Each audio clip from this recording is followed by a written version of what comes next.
We're going to start off the workout with a dynamic warm-up, and the object is just to get warmed up by getting a little blood flow, get the body temperature up, which already isn't a very big problem because it's 110 outside. We're going to start off with just a dynamic warm-up, then we start off the exercises with lighter weights than we're actually going to use for the work set. So you go from a kind of a general warm-up to a more specific one.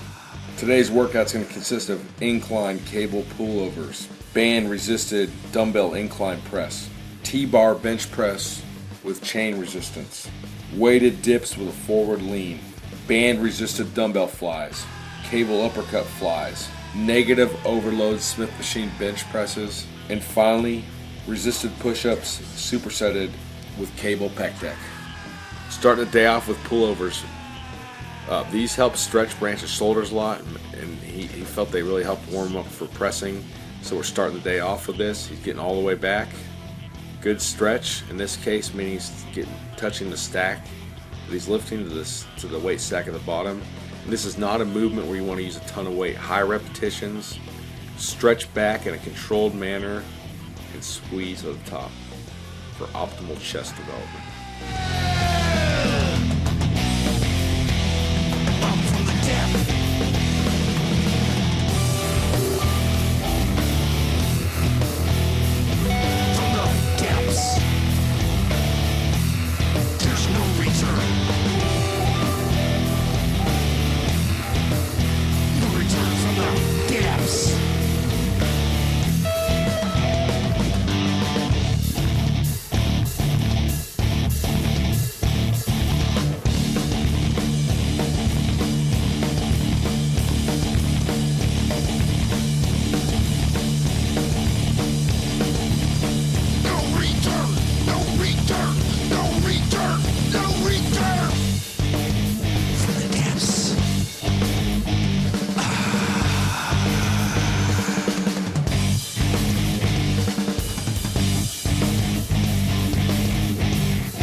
Branch doing dumbbell incline presses against 45 pounds of resistance bands. At the top of the movement, he's getting it all the way up. You can see his chest really working, sticking it at the top, all the way down to the bottom. Good full range of motion. Branch is up to 125 pounds here against the resistance band. As the weight increases, his technique is not sacrificed.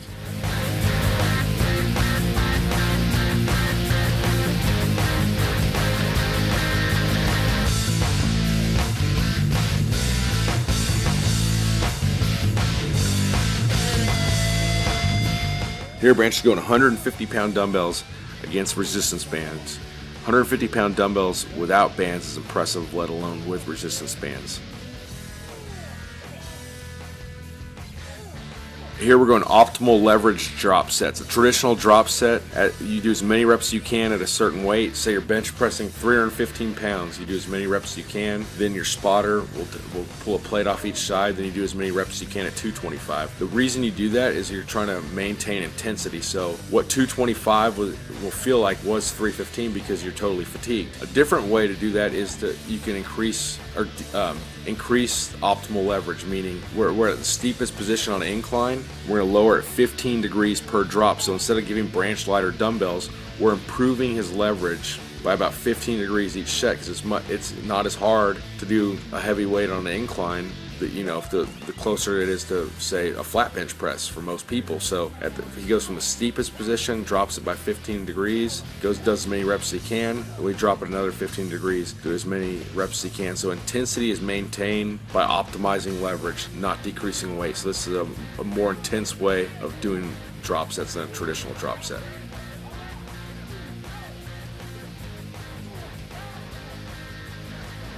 Talked a little bit about bands and chains in the past, but the idea of a chain is a chain feels a little more like straight weight than a band, and as the weight's on the floor and he lifts the weight back up, each link comes off the floor, and that increases resistance, so it's overloading the movement throughout the entire range of motion. And here we're using what's called a T-bar. The grip on the T-bar is not quite a neutral grip. A neutral grip means your palms are facing each other, where a pronated grip is like a traditional overhand grip. This is somewhat between a traditional pronated grip, and it's between a traditional pronated grip and neutral grip. Not only does this prevent potential wear and tear injuries, because if you always use the same grip all the time on the same exercises, there is a potential wear and tear, but also attacks the muscle fibers a little bit differently. Each time, you know, you do a different movement, different exercise, you're attacking the muscle fibers a little bit differently. Here we're doing weighted dips. As you can see, Branch is leaning forward, chin tucked to chest, so he's putting the emphasis on the pectorals. What we're doing here, instead of a drop set, this is another very high intensity muscle building technique. This is called a rest pause. What a rest pause means is you do as many reps as possible, and then you rest, do the same thing. The rests are generally anywhere from 15 to 30 seconds. So what I like to do, if I was writing a workout for somebody, I'd put like a rest pause 30. That'd mean do as many reps as you can for 30 seconds. Do as many reps as you can, rest 30 seconds, repeat, rest 30 seconds, repeat. A rest pause 15 would be the exact same thing, but the rest periods would be 15 seconds. So instead of doing a drop set where you remove weight off the bar or make the weight lighter, you're keeping the weight the same, you're just getting a slight, you're getting a break in between. So it's a very high intensity technique, obviously not to be done on deloads, and it's a great technique to build muscle, but use it sparingly, not on every single set, every single exercise, every single workout.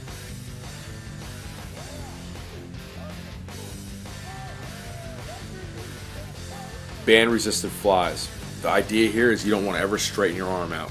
You want to keep a slight bend, and it's a giant bear hug. You do not want to turn this into any sort of extension or any sort of press. You want to keep constant tension on the pecs. Giant bear hug.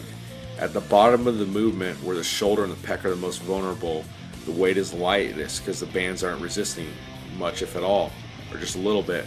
Where the top of the movement, band resistance is maximizing. So when you do a traditional dumbbell fly, at the bottom of the movement it's difficult in the most vulnerable position, but when you're in the strongest position it's very easy. So you can basically work the first half of the movement to kind of coast your way, put it on cruise control through the last half. What the bands do is in the easiest position of the lift, add the most resistance. So it's a very high intensity technique, really overloading every muscle fiber. Bands have actually been shown in some studies now to put not only increase strength, but add muscle mass. This is a cable uppercut fly. If you see initially when Branch starts off, he's not holding the weight at the top. That's why you hear me say something.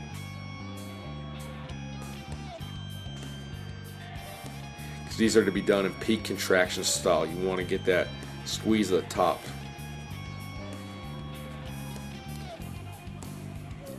Doing these for a minute straight.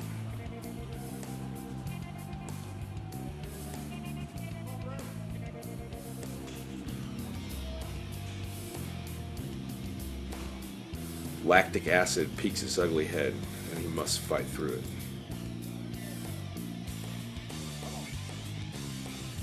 As you can see, Branch is getting a stretch at the bottom, squeeze the peak contraction at the top.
Initially, when this movement starts off, we're emphasizing the negative portion of the movement. People can handle sometimes 60% greater than their max on the negative portion of the lift. So what we're doing is at the top of the movement, we're adding a 35-pound plate. Then when he gets to the bottom of the movement, we take each 35-pound plate off and he pushes the weight back up. On the way down, I'm counting 5 reps so he can really do the negative portion slowly, feel all the muscles working.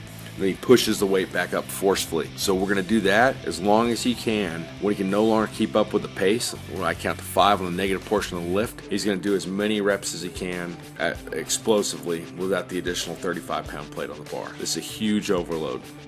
Here we're finishing off the workout with band-resisted push-ups with an additional 40-pound weighted vest.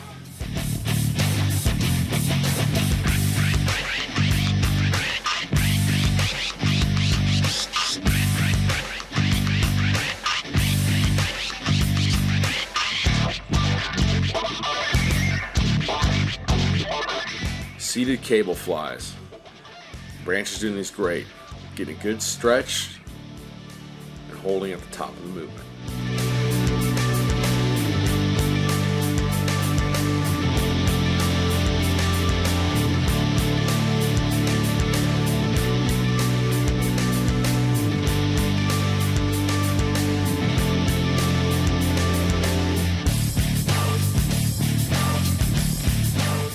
Here, Branch is doing band-resisted push-ups, this time without the weighted vest.